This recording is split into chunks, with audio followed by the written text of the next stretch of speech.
Students, आपका स्वागत है आपके अपने channel physics with Suman Rathore ma'am में। बच्चों, इससे पहले की वीडियो में हमने न्यूटन का प्रथम नियम स्टडी किया था। आज हम न्यूटन का द्वितीय नियम स्टडी करेंगे। प्रथम नियम क्या बताता है? बल के गुण को बताता है, बलों का गुणात्मक स्वरूप बताता है। द्वितीय नियम जो है उसका परिमाणात्मक स्वरूप बताता है। आपने ये सूत्र आपने पहले भी पढ़ चुकी होगी, पिछली क्लासेस में भी F is equal to ma पढ़ा हुआ है, इसके न्यूमेरिकल्स भी निकाल चुके होंगे। तो देखिए, प्रथम नियम एक बार रिकॉल कर लेते हैं। क्या होता है जड़त्व का नियम? न्यूटन का प्रथम नियम कि अगर कोई वस्तु विरामावस्था में है तो वह विरामावस्था में ही रहेगी। यदि एक समान वेग से आगे की ओर गति कर रही है सीधी रेखा में, तो ऐसी ही गति करती रहेगी जब तक कि उस वस्तु पे हम बल लगा के उसकी स्थिति में परिवर्तन नहीं करते हैं। तो ये न्यूटन का प्रथम नियम था, ध्यान आया।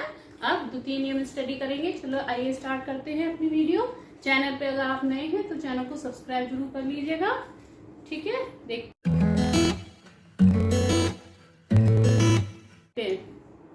देखिए बच्चों, अगर हम कोई दो वस्तुएं लेते हैं समान द्रव्यमान की, ठीक है, तो उन पर जो बल लगाते हैं वो हमेशा उसमें उत्पन्न त्वरण के समानुपाती होता है। सपोज कीजिए हमने उन पे वस्तुओं पे बल लगाया F, ठीक, और इसकी वजह से उसमें त्वरण उत्पन्न हुआ A, तो जो बल है वो त्वरण के समानुपाती होगा।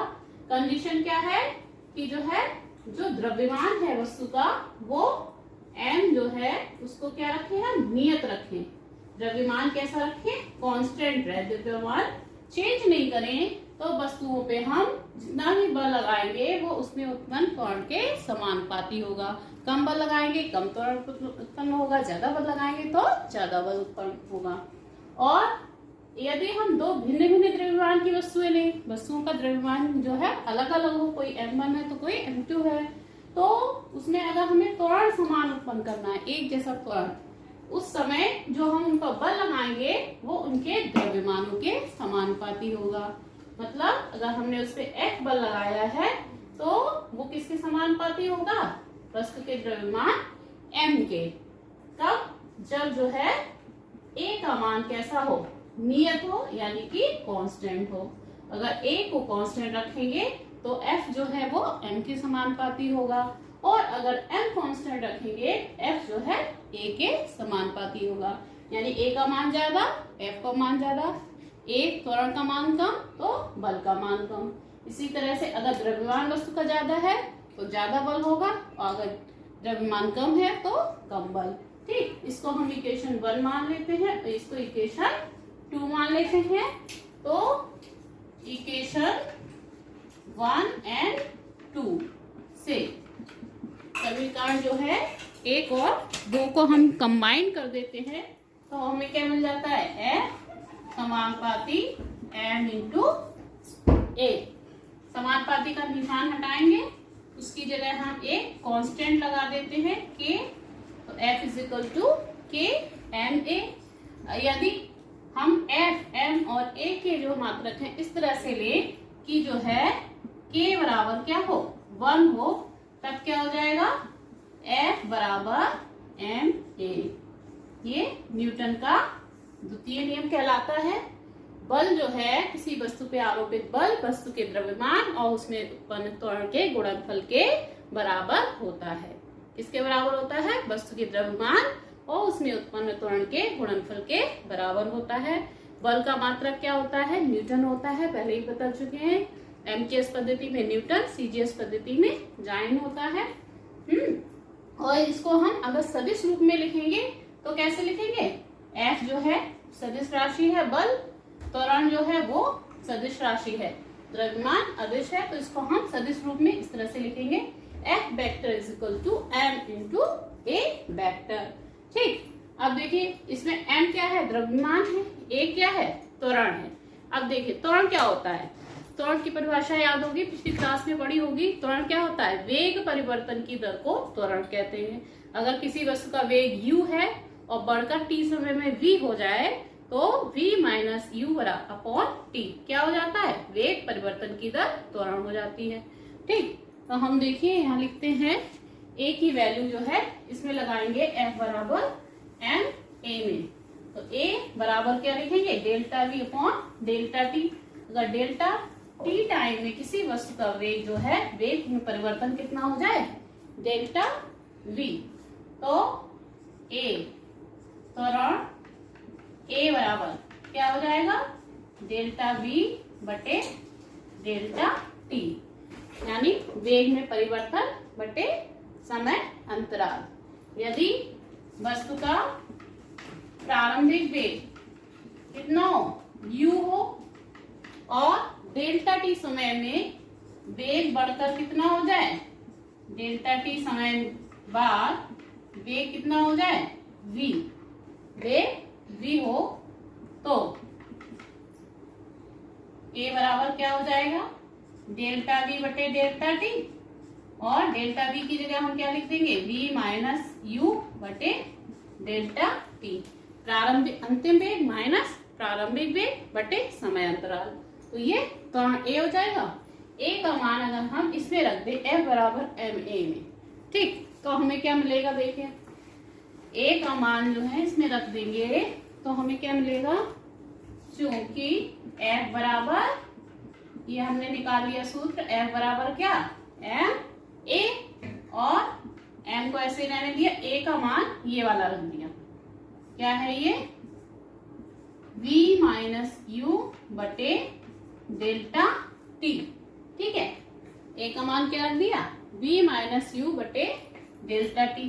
अब m के अंदर गुणा कर दे तो क्या मिल जाएगा हमें, m v, m की v से गुणा की m v माइनस m की u से गुणा की m u बटे डेल्टा t, ठीक। अब ये द्रव्यमान गुणा वेग क्या होता है, द्रव्यमान गुणा वेग होता है संवेग। किसी वस्तु का द्रव्यमान और वेग का गुणा कर दे तो हमें क्या मिलता है, संवेग। संवेग को क्या कहते हैं, मोमेंटम, ठीक। द्रव्यमान और वेग के गुणनफल को हम क्या कहते हैं, संवेग, ठीक।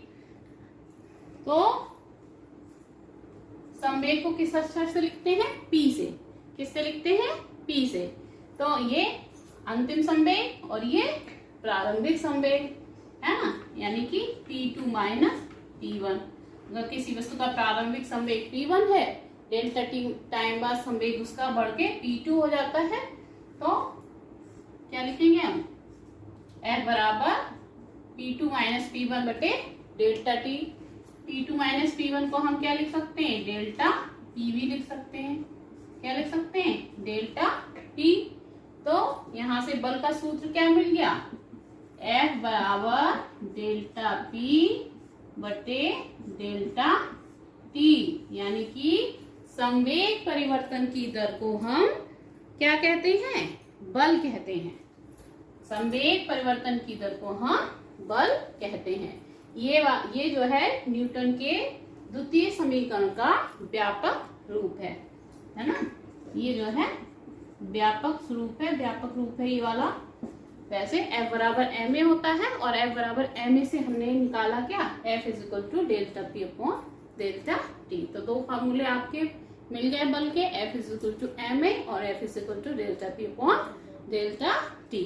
तो जो है बल की परिभाषा क्या निकल के आई, संवेग परिवर्तन की दर को हम बल कहते हैं, ठीक। तो बच्चों आपको संवेग भी समझ में आ गया होगा क्या होता है संवेग। किसी वस्तु पे जो है वस्तु का द्रव्यमान और वस्तु का वेग, उनका गुणनफल, उसका हम क्या कहते हैं, संवेग कहते हैं। और संवेग को किससे लिखते हैं, P से लिखते हैं। P बराबर होता है m इंटू वी। P एक सदिश राशि होती है और जो है इसकी जो दिशा है वो क्या दिशा होती है, जो वेग की दिशा होती है वही इसकी दिशा होती है। इसका मात्रक क्या होता है, n का मात्रक क्या है, किलोग्राम, और v का मात्रक क्या है, मीटर प्रति सेकेंड। तो इसका मात्रक होता है किलोग्राम मीटर प्रति सेकेंड, ये इसका मात्रक है, ठीक। अब देखिए जो है हम न्यूटन के द्वितीय नियम पे आधारित कुछ सवाल करते हैं, न्यूमेरिकल्स करते हैं।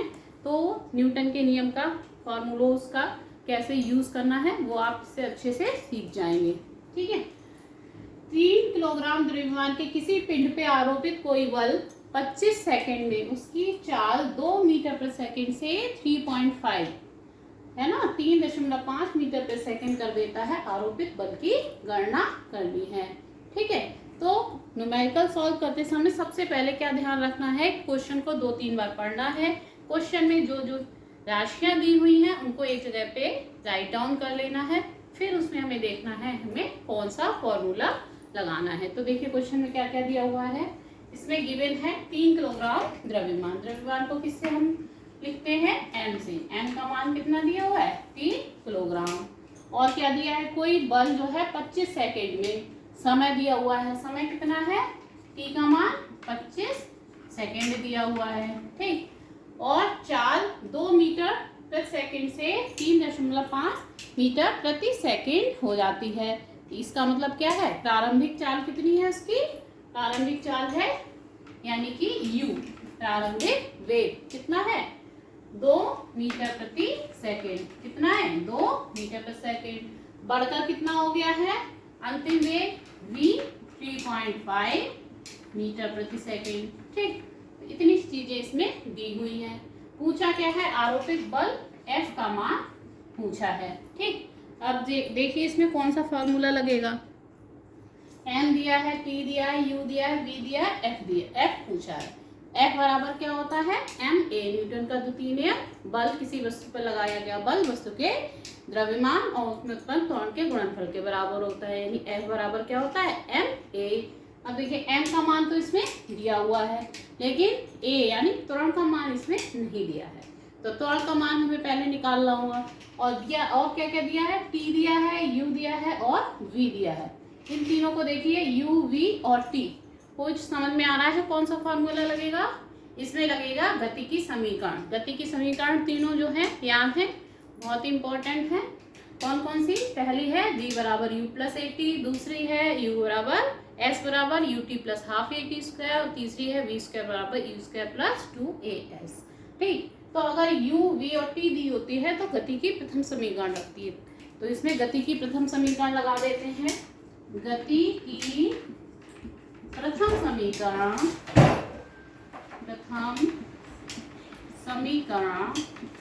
कौन सी है, v बराबर u प्लस ए टी, है ना। प्रथम समीकरण हमने लगा दी v बराबर u plus A T. v का मान कितना है, 3.5, u का मान कितना है, 2, a का मान दिया नहीं है तो a को a ही रहने दिया, t का मान कितना है, 25 सेकेंड। तो अब इसको सॉल्व करिए। अगर हम इसको इस तरफ ले आए, इसको इस तरफ ले आए, तो ये हो जाएगा क्या, 2 प्लस 25a बराबर 3.5, ठीक। इसको आगे इधर करते हैं, क्या है ये, 2 प्लस 25a बराबर 3.5। तो 25a बराबर क्या हो जाएगा, 3.5 माइनस 2.0, इसको हम लिख लें तो आराम से घट जाएगा। कितना बच जाएगा, 1.5, 25a। तो a बराबर कितना हो जाएगा, 1.5 बटे, इधर ये देखिए 25 गुणा में है, बराबर के दूसरी तरफ जाएंगे तो क्या हो जाएगा, बटे में आ जाएंगे, ठीक। पॉइंट हटाया, 0 बढ़ गया, 5 या 15, 5 पंजे 25, ये हो गया 3/50, a का मान निकल आया, ठीक।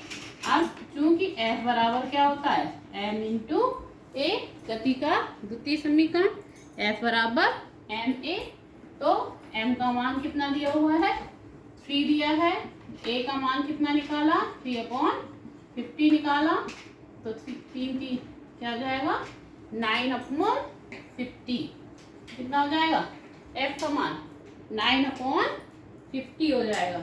इसको भाग लगाएंगे तो कितना मिलेगा, ये मिलेगा 0.18, और बल का मात्रक क्या होता है, न्यूटन, यानी कि इतना बल जो है हमको लगाना, आरोपित करना पड़ेगा। तो जो है 3 किलोग्राम द्रव्यमान का की चाल जो है, जो कि 2 मीटर प्रति सेकेंड है, 25 सेकेंड में बढ़कर कितनी हो जाएगी, 3.5 मीटर प्रति सेकेंड हो जाएगी, ठीक है। ये दिख रहा है नीचे का, ये देखिए, ठीक। तो क्वेश्चन आपको ये समझ में आया किस तरह से न्यूटन का फॉर्मूला द्वितीय नियम का लगाकर हम जो है न्यूमेरिकल सॉल्व करेंगे। एक और क्वेश्चन करते हैं तो और क्लियर होगा आपको। नेक्स्ट क्वेश्चन देखिए, देखिए नेक्स्ट क्वेश्चन है 15 मीटर प्रति सेकेंड के प्रारंभिक चाल से गतिशील 30 kg सहाती, सहाती क्या होता है, वस्तु का द्रव्यमान, इसको सहाती भी कहते हैं, के किसी पिंड पे 50 न्यूटन का बल, कितना बल है, 50 न्यूटन का बल का स्थायी मंदन बल, कैसा बल है, मंदन बल, जो कि उसकी गति को जो है मंद कर रहा है, कम कर रहा है, आरोपित किया जाता है। पिंड को रुकने में कितना समय लगेगा, कोई वस्तु चल रही है, उस पर हम बल लगाकर उसको रोक रहे हैं, तो हम उसको क्या कहेंगे, मंदन है। तो वस्तु की चाल, इसमें देखिए क्या क्या दिया है, वस्तु की चाल, प्रारंभिक चाल दी हुई है, ठीक, प्रारंभिक चाल u बराबर कितना दिया है, कितना दिया हुआ है u बराबर, बोलिए 15 मीटर प्रति सेकेंड, ये प्रारंभिक वेग दिया है। द्रव्यमान दिया है, m का मान कितना है, 20 kg। कितना बल लगाया जा रहा है उसको रोकने के लिए, F का मान कितना है, 50 न्यूटन का। पूछा क्या है, आरोपित किया जा रहा है पिंड को रुकने में कितना समय लगेगा, समय पूछा है। T का मान उन्होंने क्या किया है, पूछा है, T का मान निकालना है, ठीक है। अब मंदन लगाया है, इसका मतलब त्वरण हम क्या लेंगे, माइनस का a लेंगे, माइनस का a लेंगे, ठीक है। अब न्यूटन का द्वितीय नियम क्या होता है, F बराबर ma, तो यहाँ से a बराबर कितना हो जाएगा, F बटे m।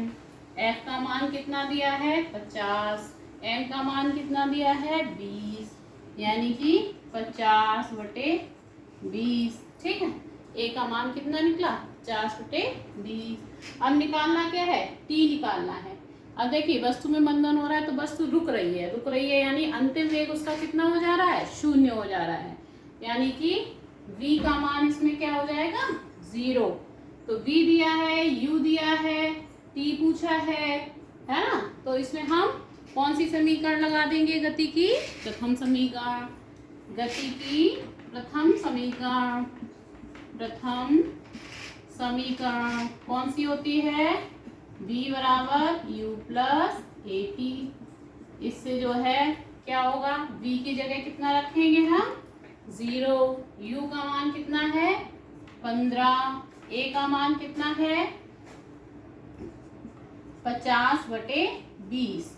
अब ये जो है मंदन है, इसलिए a की जगह हम क्या रखेंगे, माइनस a बराबर जो है माइनस a है, क्यों, क्योंकि ये मंदन हो रहा है ना, तो हम घट रहा है इसका, है वेग घट रहा है, इसलिए जो है मंदन हो रहा है, तो ये माइनस में होगा, इनटू समय जो है वो t हो गया, ठीक। तो ये क्या करेंगे, इसको हम बराबर के इधर ले आएंगे, तो ये कितना हो जाएगा, 50/20 t इज इक्वल टू 15। तो t बराबर कितना हो जाएगा, 15 × 20/50। 0 से 0 काट दो, 5 से ये काट दो, 5 या 15, तो ये कितना हो जाएगा, 3 दूनी 6 सेकेंड, दिख नहीं रहा, ये देखिए ये 6 सेकेंड, यानी कि समय का मान कितना निकल आएगा, 6 सेकेंड निकल आएगा, है ना। तो 6 सेकेंड बाद वस्तु जो है रुक जाएगी। समय कितना निकला, t बराबर 6 सेकेंड, ठीक, यानी कि 6 सेकेंड बाद वस्तु जो है चलना रुक जाएगी, ठीक। तो ये जो है इस तरह से आप न्यूमेरिकल निकाल सकते हैं। आई थिंक आपको न्यूमेरिकल निकालने आ गए होंगे, है ना। और जो है गति का प्रथम नियम, द्वितीय नियम समझ गए होंगे आप लोग अच्छे से। और अब नेक्स्ट वीडियो में हम तृतीय नियम पढ़ेंगे। अगर आप जो है चैनल पे नए हैं तो चैनल को सब्सक्राइब कर लीजिएगा, वीडियो अच्छी लगे लाइक शेयर करिएगा अपनी फ्रेंड्स में, है ना। Thank you.